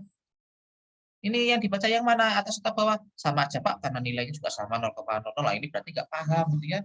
Nah, jadi harus tahu dasarnya. Karena pas kebetulan nilainya sama, maka akan dicari itu ya. Kenapa pilih yang atas? Kenapa pilih bawah? Dasarnya apa? Jadi harus tahu. Ya. Oke. Signifikannya dari dites ketemu 0,000 ya, atau kalau lebih sering kita tuliskan di bab 5 itu dengan tulisan 0,001 ya. Ini kan 0,000 ya. Kalau kita klik lagi itu biasanya masih ada angkanya ya. Nah, ini 0,0 kita klik. Nah, ini masih ada angka lagi. Di belakangnya masih ada nilainya 1 ya. Seperti ini. Sehingga untuk menuliskannya kalau di Excel itu kalau hanya ditulis 0,000 ya nanti hanya tertulis 0 saja. Ya, padahal di sini kan masih ada angka lagi di belakang 000 itu ya. Maka biasanya di dalam penulisan di bab hasil itu tidak kita tulis dengan 0,000 tapi 0,001 ya. 0 terakhir ya, 0 ketiga di belakang digit koma itu kita jadikan dengan angka 1 biasanya. Itu kalau yang biasanya kita lakukan ya, tapi ada kalanya juga orang tidak menerima itu ya. Ya sudah, terserah ya, daripada dirimu nanti banyak didebat, banyak nggak diloloskan ya terserah, mengikuti saja apa yang diarahkan ya. Tapi biasanya memang harus seperti itu. 0,000 kalau kita tulis di hasil biasanya ya 0,001 ya. Ini yang dibaca berarti ya. Nah, kalau begini berarti H0-nya dia ditolak ya, karena signifikan yang ini di tes for equality of mean dia lebih kecil dari alfa, sehingga H0-nya ditolak, H1 diterima ya. Sehingga terdapat perbedaan yang signifikan ya, kekuatan otot antara kelompok kontrol dan kelompok perlakuan ya, ada beda yang signifikan. Ada beda? Ada. Lebih kuat yang mana? Ya, kekuatan otot di kelompok perlakuan ya, dengan nilainya adalah 29,87 rata-ratanya. Lebih besar, lebih kuat dibandingkan mereka yang kelompok kontrol ya, begitu.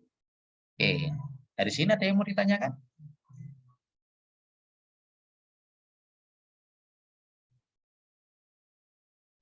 Oke, ada yang mau ditanyakan? Insya Allah tidak. Tidak, Pak.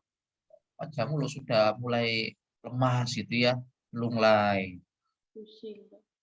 Oh, pusing. Mau dibawa ke taman remaja, taman hiburan remaja? Enggak, Pak. Oh, enggak. Atau mau ke kebun binatang, menyambangi sanak saudara? Tidak. Oh, siapa tahu ya, tidak. Sudah, siapa tahu ada sanak saudara yang ada di kebun binatang sebagai manajernya ya. Oh, belum selesai, itu kira monyet bukan yo.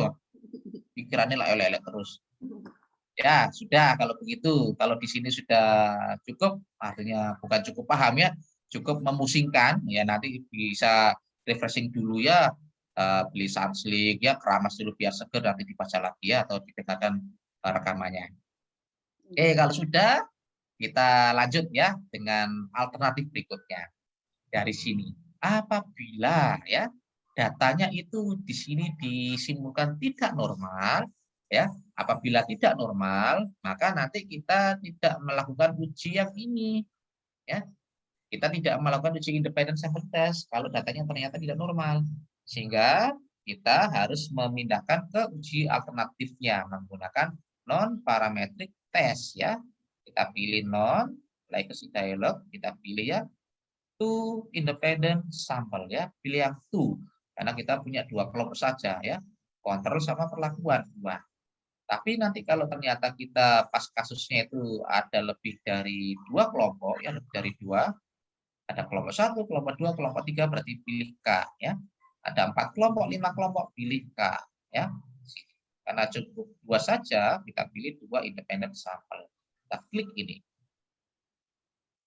Sama tampilannya ya.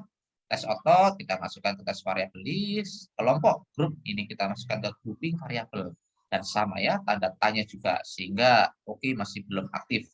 Sehingga kita butuh untuk mengubah ya. Jangan merubah, rubah itu berarti hewan rubah ya.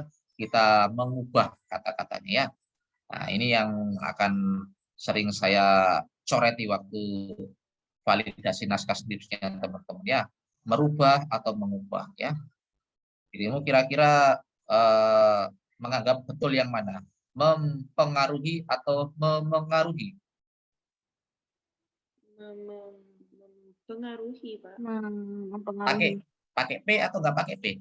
Pakai P. Pakai P. Oh ya, berarti dirimu masih membiasakan yang salah ya. Jangan membiasakan yang salah. Ini kalau di pelajaran bahasa Indonesia kan P ketemu P dengan didahului N kan berarti P-nya luruh ya. Jadi hilang. Jadi memengaruhi, P-nya luruh ya hilang. Jadi yang betul menurut KBBI itu memengaruhi, bukan mempengaruhi ya. Nah, itu yang pasti akan banyak salah itu ya, sehingga kalau teman-teman yang ketemu dengan saya naskahnya itu biasanya kalau memang judul di depan itu sudah ada kata-kata mempengaruhi, jelas ya dari cover sampai terakhir akan saya lipat gitu ya, nggak ada yang tidak saya lipat kecuali cover depannya itu ada itu ya apa lapisan mika ya, mikanya nggak saya lipat ya. Nah, itu ini kata-kata baku itu harus betul dipahami ya. Awalan ya, awalan atau imbuhan untuk kata tunjuk tempat gitu ya, di bawah di atas itu umumnya selalu digandeng padahal salah. Bawah atas kan lokasi seharusnya kan dipisah, di spasi bawah ya, di spasi atas. Jangan disalah kaprahkan ya. Jadi nanti kalau pas nulis itu silakan teman-teman install saja KBBI di laptopnya ya. KBBI bisa nanti secara offline maupun online ya, di HP juga sama untuk mengurangi itu ya. Define group kita klik sama tadi saya tulis dengan value 1 sama value 2 continue. Nah, optionnya ya kalau mau menambah deskriptif silakan, karena ini juga sangat berguna ya, mau ditambahkan silakan aja diklik ya, ditambahkan tentang deskriptif, klik continue. Yang ini enggak perlu ya. Oke, kalau sudah tesnya dia akan mengarah ke Man-Whitney ya, akan mengarah ke Man-Whitney. Jadi sudah otomatis ke situ, tidak usah kita ukur lagi ya. Oke, karena ujinya akan pakai itu. Kalau yang lainnya nanti akan masuk ke uji yang lainnya beda sendiri ya. Nanti akan kita pelajari lebih dalam. Nah, di sini untuk pengujian tadi yang independen, kalau ternyata datanya interval rasio tetapi tidak normal, maka kita pindahkan ke non parametrik dan ujinya akan menggunakan Man-Whitney ya. Kita menggunakan Man-Whitney. Lalu klik OK. Tampilannya begini. Sama seperti yang tadi ya. Kalau teman-teman tidak mengklik deskriptif, outputnya hanya ada ini. Di sini ada min, tapi min ranking tidak sama dengan min biasa ya. Jika kita butuh min. Tapi masalahnya ini minnya adalah min secara kelompok, ya, min kelompok. Min secara keseluruhan tidak dipisahkan antar kelompok. Tes otot 27,27 nggak ada itu tes otot kelompok counter sama kelompok pelakuan nggak ada ya. Nah, sehingga nanti kita akan membutuhkan pengujian sendiri untuk minnya ya. Oke, kita coba yang bawah dulu aja. Man-Whitney signifikannya. Di sini ada asymptote signifikan tutil dan ada exactly signifikan tutil, tapi untuk yang one tail signifikan ya, 2 kali dari untuk satu arah yang signifikan. Tapi di sini ada keterangannya ya. Ada huruf B kecil, not corrected for ties ya. Ini masih belum terkoreksi dari data-data yang kira-kira ada pengulangan, ya.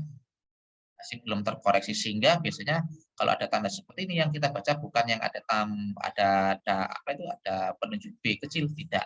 Yang kita baca yang atas, ya, yang atas, yang asimptom signifikan penting, bukan yang bawah, karena B ini masih belum terkoreksi dari data-data dari angka-angka yang mengulangi pengulangan, ya. Jadi kita tidak membaca yang bawah, tapi kita baca yang atas. Asimptom signifikan tutil 0,000, lebih kecil dari alfa, ya, sehingga datanya itu dikatakan H0 ditolak, berarti terdapat perbedaan signifikan. Ada beda, ya. Kira-kira bagus yang mana, kuat yang mana? Nah, ini kita tidak bisa baca. Karena tidak bisa baca, maka kita perlu untuk menguji sendiri-sendiri, ya. Atau kita bisa lihat dari outputnya normalitas tadi, ya. Nah, kita bisa masuk ke sini. Misalkan tadi ternyata tidak normal, tapi kan kita bisa melihat dari sini. Min kelompok kontrol sekian, min kelompok perlakuan sekian. Nah, ternyata yang perlakuan 29, kelompok kontrol 24. Berarti lebih kuat kelompok kontrol, ya. Begitu. Jadi di sini tidak bisa kita tentukan yang kuat yang mana, nggak ada datanya, min masing-masing nggak ada. Maka kita mengalihkan ke bagian pembacaan normalitas tadi, ya, di bagian deskriptif. Ini tentang seperti itu. Sudah, ya. Ini untuk yang non parametrik di tes. Beres. Pas 12.20. Ya.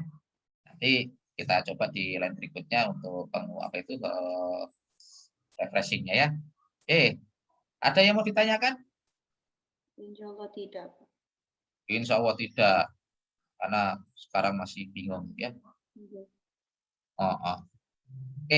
Ini ada contoh soal. Nanti silakan dikerjakan, ya. Ada soal 1 tadi yang sudah dikerjakan tapi untuk normalitas dan homogenitas, ya. Ada soal 2, ada soal 3, 4 dan seterusnya, ya. Ini sampai soal ke-10. Silakan dibuat kelompok, ya. Ada berapa orang satu kelas? Ada 34. Ada 34. Kalau begitu bikin 3 kelompok, ya. Bikin 3 kelompok, berarti nanti ada yang 11, ada yang 12 berarti, ya. Kalau 34, yang 4 itu nanti sisanya ikut di salah satunya, berarti ada yang satu kelompok isinya 10, ada yang satu kelompok isinya 12, ya. Nah, nanti masing-masing harus mengerjakan semuanya, ya. Masing-masing kelompok harus mengerjakan sebanyak 10 latihan ini. Nah, silakan nanti modelnya seperti apa, ya. Apakah nanti teman-teman melakukan Zoom atau Meet lalu mengerjakan bareng-bareng gitu, ya, silakan. Itu biar enak, ya. Nanti atau siapa yang ditugasin mengerjakan latihan soal nomor berapa silakan, ya. Nah, nanti pengerjaannya silakan dikerjakan seperti ini, ya. Ada cover, nanti silakan diisi juga misalkan di sini nanti nama-nama kelompoknya, ya. Ini mungkin biasa aja, nanti ini kelompok-kelompoknya, lalu nanti diberi, ya. Nah, ini contoh kalimat kasusnya seperti apa, ya. Untuk hipotesisnya juga silakan diberikan, datanya, ya. Nah, disertakan, lalu nanti langkah-langkahnya dibuat seperti ini, ya. Langkah-langkahnya plus diberikan screenshot-nya, ya. Nah, setelah itu nanti ada interpretasi hasilnya, ya. Nah, seperti itu. Jadi nanti kalau dibuat berarti nanti akan panjang, ya. Nanti ini list RTES misalkan, ya, atau mungkin soal latihan 1, ya. Nanti bikin lagi soal latihan 2, nanti akan panjang sampai soal latihan 10, ya. Nanti kalau sudah, nanti akan saya berikan link dan dikumpulkan, ya. Mungkin biar enak nanti, karena di fakultasnya juga banyak tugas. Nah, nanti saya bikin waktu selama 1 minggu, ya.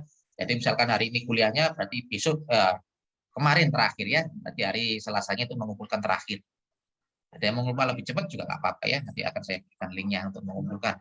Nah, di perkuliahan besoknya nanti akan akan saya pilih, ya, beberapa untuk mencoba menampilkan di share screen, ya, untuk latihan. Kira-kira masih memahami atau sudah lupa nanti, ya. Kalau sudah lupa kan nggak masalah, nanti kita coba untuk refresh kembali.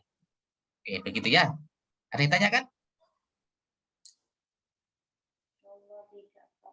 Oke, nanti bisa diulang lagi rekamannya, lalu nanti materinya akan saya berikan habis ini ya.